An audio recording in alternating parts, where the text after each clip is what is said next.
اور کم تجربے کار لوگوں سے نہیں، کیونکہ ابھی پختگی نہیں ہے، ابھی گہرائی نہیں ہے، ابھی جو بصیرت ہونی چاہیے وہ بصیرت نہیں ہے، ابھی اتنی زیادہ عقل میں رسائی نہیں آئی ہے، سوجھ بوجھ میں رسائی نہیں آئی ہے، کتابوں کا اتنا گہرا مطالعہ نہیں ہے۔ ہو سکتا ہے مدرسے کی چہار دیواری میں رہ کر سلیبس کی کتابیں پڑھ کر کے آ گیا ہو، یقیناً وہ محترم ہے، لیکن ایسا نہیں ہے کہ آپ اس کو مرجع بنا لیں علم حاصل کرنے کے لیے۔ یہ بات بہت اچھی طرح سے جان لینا ضروری ہے۔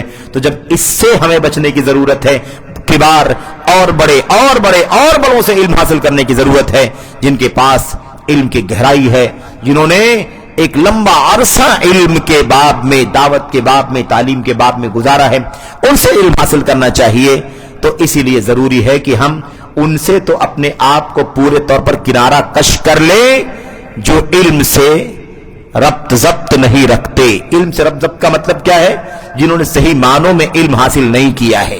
صحیح معنوں میں علم حاصل کرنے کا مطلب یہ ہوتا ہے میرے بھائیوں کہ وہ علوم شریعت کی زبان عربی ہے، وہ عربی زبان سیکھے، جانے، پڑھے۔ ٹرانسلیشن پڑھنے سے علم نہیں آتا، ٹرانسلیشن پڑھنے سے نہیں آتا میرے بھائیوں، ترجمے سے علم حاصل نہیں ہو سکتا ہے۔ وہ اصل علم جو ہے، اس لیے آپ کو شاید معلوم ہو کہ قرآن کریم کے معانی کا ترجمہ جو کیا گیا نا دنیا میں، قرآن کریم کے معانی کے ترجمے سے بھی علماء نے اختلاف کیا تھا، کیونکہ قرآن کریم جو اصل عربی زبان میں ہے، اس زبان کو سیکھنا، اس تعبیر کو سیکھنا، ان قواعد کو سیکھنا، ان ضابطوں کو سیکھنا، اور عربی زبان کو ویسے ہی سیکھنا جیسے عربی زبان سیکھ کر کے قرآن کو سمجھا جا سکتا ہے، سنت کو سمجھا جا سکتا ہے، سیکھنا چاہیے، سمجھنا چاہیے۔ علماء نے اس پہ بھی ناراضگی جتائی تھی کہ قرآن کریم کا ترجمہ کیوں کیا جا رہا ہے؟ ترجمے میں، ٹرانسلیشن میں وہ اللہ کا پیغام نہیں کنورٹ ہو سکتا ہے جو اللہ تبارک و تعالیٰ بتانا چاہتا ہے۔ میں آپ کو مثال دینا چاہتا ہوں کہ یہاں تک علماء نے اعتراض کیا تھا، اسی لیے یہ نہیں کہا جاتا ہے عربی زبان میں، اردو والے تو لکھ دیتے ہیں، انگریزی والے لکھ دیتے ہیں، لیکن عربی زبان والے کیا لکھتے ہیں؟ ترجمے قرآن نہیں لکھتے، ترجمے قرآن نہیں بولتے، کیوں؟ قرآن کریم کا ترجمہ ہو ہی نہیں سکتا ہے۔ قرآن کریم کا ترجمہ صحیح معنوں میں کما حق ہو ہی نہیں سکتا، اس لیے کیا کہا جاتا ہے؟ ترجمہ معنی قرآن، قرآن کریم کے معنی کی ترجمانی، قرآن کریم کے معنی کا ترجمہ۔ آپ کو جتنا بھی ایڈیشن عرب دنیا سے، خاص طور پر شاہ فہد بن عبدالعزیز رحمت اللہ علیہ کے قرآن پرنٹنگ کمپلیکس سے جتنے بھی ایڈیشن نکلے ہوں گے، آپ اس پہ اگر دیکھیں گے تو یہی لکھا رہتا ہے ترجمۃ معانی القرآن باللغۃ الفلانیہ، فلاں زبان میں قرآن کریم کے معانی کا ٹرانسلیشن۔ یہ بات اس لیے میں کہنا چاہتا ہوں کہ آج کل حالت یہ ہو گئی ہے نا کہ آدمی بڑی آسانی کے ساتھ بھی کسی کے پیچھے بھی لگ جاتا ہے، اسے اپنا استاذ، اسے اپنا مفتی، اسے اپنا مسئلے مسائل بتانے والا، اسے اپنا مدرس سب بنا لیتا ہے، اسے علم حاصل کرنے لگتا ہے۔ یاد رکھو، اللہ کے نبی علیہ الصلوۃ والسلام کی تربیت میں رہنے والے، اللہ کے نبی صلی اللہ علیہ وسلم کی تربیت میں رہنے والے حضرت عبداللہ ابن مسعود رضی اللہ تعالیٰ عنہ، وہ بات بار بار آتی ہے، انہوں نے یہ بات اپنے زمانے میں کہہ دی تھی۔ کس سے کہا ہوگا؟ دو ہی طبقے ہو سکتے، ان کے سامنے یا تو ان کے ساتھی صحابہ رہے ہوں گے، ہے نا، اور یا پھر تابعین رہے ہوں گے۔ اس وقت انہوں نے بات کہی تھی، لا يزال الناس بخير ما اخذوا العلم عن اکابرهم وعن امنائهم وعن خيارهم، امت کے لوگ اس وقت تک بھلائی میں رہیں گے جب تک علم اپنے بڑوں سے حاصل کرتے رہیں گے، اپنے امانت داروں سے علم حاصل کرتے رہیں گے، اور اپنے بہتر لوگوں سے، نیک علماء سے علم حاصل کرتے رہیں گے۔ تین الفاظ، کبار علماء، امانت دار علماء، اور نیک عمل علماء، ان سے علم حاصل کریں گے تو امت کہاں رہیں گے؟ بھلائی میں رہے گی۔ فَإِذَا أَخَذُوهُ عَنْ صِغَارِهِمْ وَشِرَارِهِمْ هَلَكُوا، لیکن امت اگر اس راستے سے ہٹ جائے گی اور برے لوگوں سے اور چھوٹے چھوٹے لوگوں سے علم حاصل کرے گی، ہلاکو، تو ہلاک ہو جائے گی۔ ابن مسعود رضی اللہ تعالیٰ عنہ، ابن مسعود کون ہے؟ ابن مسعود رضی اللہ تعالیٰ عنہ، عمر بن خطاب رضی اللہ تعالیٰ عنہ نے کہا تھا کہ یہ چھوٹا سا آدمی، چھوٹے تھے، قد کے چھوٹے، جسم کے دبلے، پتلی پتلی ہڈیاں، پیر کی، پڈلی کی، ہاتھ کی ہڈیاں بالکل پتلی پتلی نحیف، لیکن عمر بن خطاب رضی اللہ تعالیٰ عنہ نے کیا کہا تھا؟ کنیف